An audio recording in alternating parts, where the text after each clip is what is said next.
इन्हीं का प्रश्न है, यही हुआ कि किसी से प्रेम किया, उसने किसी और से कर लिया, हाँ। अब बदले लेने की भावना हो रही है, अंदर से जल रहा हूँ, और नहीं एक ऐसा स्थिति आ गई है कि नहीं नहीं, मतलब बाहर निकलना मुश्किल हो रहा बदला तो बिल्कुल बिल्कुल गलत मार्ग है, बिल्कुल गलत मार्ग है। चुपचाप सह जाओ और अपनी गलती मानो, अपनी गलती मानो कि हम बिना पहचान किए, बिना परिचय किए इस तरह से तमाशा देख डाला। नहीं तो किसी से प्यार करने के पहले कुछ दिन तटस्थ भूमिका निभाओ, देखो व्यक्ति का स्वभाव क्या है। केवल वो तुम्हारा शोषण करना चाहता है कि प्यार करता है?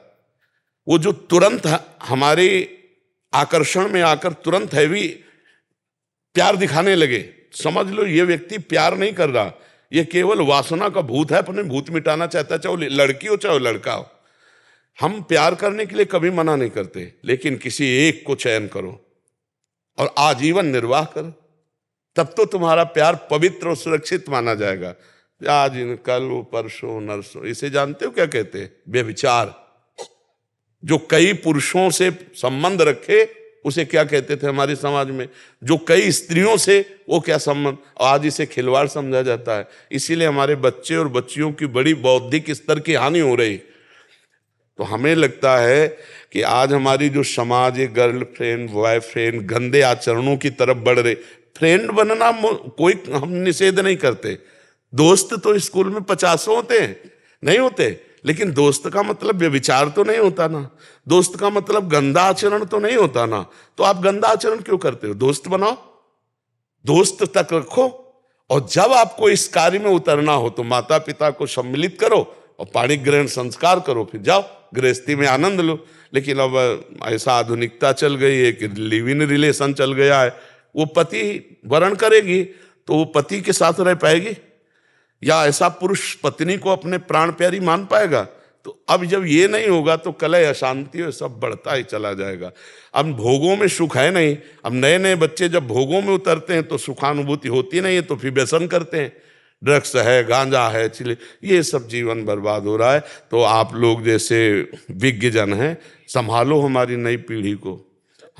महाराज जी, ये भी बहुत बड़ा कारण हो जाता है कि फिर शरीर को नष्ट करने का, कि अभी रहा नहीं गया, मानसिक तनाव से बाहर नहीं आ बहुत पाए, बिल्कुल, फिर हाँ एक बहुत। ऐसा नहीं, हम जानते समझ रहे हैं, हम हैं उसमें घुस के समझ रहे हैं। जैसे बच्चे बात करते हैं ना, तो इनके हम दिमाग में घुसते हैं, इनके दिल से दिल मिलाते हैं, तब छरछरा उठता है कि यार इसकी स्थिति क्या होगी, क्या हो। अब एक कोमल हृदय, मतलब सरल हृदय, चाहे लड़की को चाहे लड़के को, अब नई अवस्था है, अब उन्होंने दे दिया, अब वो तो जी जान से प्यार करता हो, वो देख रहा उसके साथ हंस रही, उसके साथ बात कर रही, अब वो कह रहा है तुम उसके साथ क्यों बात कर रहे हो, तो क्या तुमने हमें खरीद लिया है क्या? अब उसके जो हृदय में बीतती है, क्योंकि उसने आसक्ति कर लिया ना। आसक्ति का मतलब होता कर लिया, अब वापस होना मुश्किल है। जैसे दलदल में फंस गया, निकलना मुश्किल है। अब वो आसक्ति से पीड़ित है, तो नशा करे और नशे में अपने को व्यतीत करे तो फिर और परेशानी होती। बहुत सोच समझ के, बहुत सोच समझ, ये जीवन नष्ट होने वाला नहीं है, ये जीवन खत्म। दूसरा तीसरा, हमको जीवन का एक तार तोड़ना है, दुख और सुख के ऊपर उठना है, हमें महान बनना है यार। इसलिए नाम जप करो, और ये कभी ये तो सोचना मत, बुरा स्वप्न मान के छोड़ दो। कभी सामने भी दिखाई दे तो मत, कभी नहीं, ऐसा कभी मत करना, नहीं जीवन बर्बाद हो जाएगा, जेल भोगोगे, नरक जाओगे। समझ रहे हो? ऐसे कोई ना कोई फिर तुम्हारे भाग्य के अनुसार मिल जाएगी। ब्याह करो, आनंद से रहो। समझ रहे हो? गलत कदम मत उठाना। प्रभु जी, ऐसा होता है इसीलिए जब बच्चे बड़े की बात नहीं मानते। हाँ बिल्कुल, माता पिता का अनुशासन बच्चों को मानना ही चाहिए, मानना ही चाहिए। तो सर ये है कि मैं जिस ऑफिस में हूँ उसी ऑफिस में वो भी हैं। अब ये हो गया है कि मैंने घर पे बात कर ली थी, उसके बाद अब उन्होंने बदल, बहुत कृपा हो गई बच्चा, नहीं ब्याह होने के बाद बदल जाती तो फिर क्या होता? बहुत कृपा, बहुत कृपा हो गई। इस पे प्रसन्न रहो कि बुरा संग होने के पहले हम बच गए। भगवान की कृपा मनाओ ना, और उसको प्रणाम करो कि आपने असली रूप बलिया पहले दिखा दिया, बाद में दिखाती तो हम किसी काम के नहीं रह जाते। इसलिए उसी ऑफिस में जाना पड़ता है। कोई फर्क नहीं पड़ा। अरे कोई नहीं, बहादुर बन रे, बहादुर बन, तो दिखा कि मैं तेरे से अच्छा हूं, मुझे तेरी जरूरत नहीं। और जब दोस्त हंसे तो तुम भी हंस दो यार, पागलों के बीच में हंसने में क्या जाता है? क्या जाता है? और उसको बुरा थोड़ी माना जाता है। मस्त रहो, जिंदगी को आनंदमय बनाओ।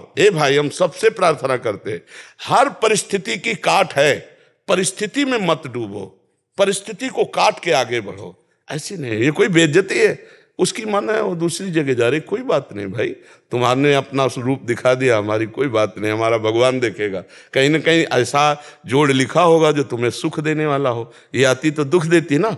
आनंदित रहो, भगवान के भरोसे रहो और नाम जप करो, कभी कुछ गलत मत करना। उसको भी जब प्यार से देखो ना तो मन से प्रणाम करो कि अच्छा हुआ प्रभु ने आपका रूप दिखा दिया, नहीं तो पीछे मुझे बहुत धोखा होता। ऐसा किसी का हित, ये जैसे बच्चे सोचते हैं मेरी नहीं हुई तो किसी के नहीं होने देंगे, ऐसे लोग सोचते हैं ना, तो फिर वो क्या करते, वो जेल से थे, वो भी जेल में जाते, वो किसी के नहीं होते, अपना जीवन बर्बाद और माता पिता परिवार को दुख, और इसके बाद वह जेल भोग करके फिर नरक जाना होता है। इसलिए कभी ऐसा न, जैसे कुछ बच्चे ऐसे मूर्ख होते हैं कि वो ऐसे इधर उधर सब रूप का नाश करने के लिए, जैसे वो क्या कहते हैं उसको, हाँ, अरे कभी नहीं बच्चा, कभी नहीं। और एक चीज बताएं, सच्चा प्यार तुम अगर किए हो तो प्यार का स्वरूप जानते हो क्या होता है? अगर तुम्हें उससे सुख मिल रहा है तो मैं तुम्हें कभी नहीं देखूंगा सुखी रहो, भगवान तुम्हें सुखी रखे, जाओ उधर, इसे प्यार कहते हैं। प्यार का ये होता है कि ठीक है मैं तुम्हारे योग्य नहीं हूं, अगर तुम्हें अच्छा कोई मिल गया है तो तुम सुखी रहो, आनंदित रहो, भगवान तुम्हारा मंगल करे, हमें तो भगवान के साथ ऐसे चला जाता है। तुमने उसे प्यार किया तो उसको आशीर्वाद दीजिए, जाओ जहां तुम्हें सुख, तुम अच्छा सोचो, उसको तो निगेटिव फल मिलेगा ही, जो निगेटिव चलता है उसको नकारात्मक फल मिलता है। तुम सकारात्मक, आज हमारे पास आए हो ना, तो तुम अपने प्यार को आशीर्वाद दो कि हमने तो तुम्हें प्यार किया, तुम भले प्यार ना करो, तुम्हारा मंगल हो, भगवान तुम्हें सुखी रखें। ये मार्ग है, ये अपना मार्ग है, ठीक है। शांत, अब तो बदला लेने की इच्छा लगे। हाँ जी।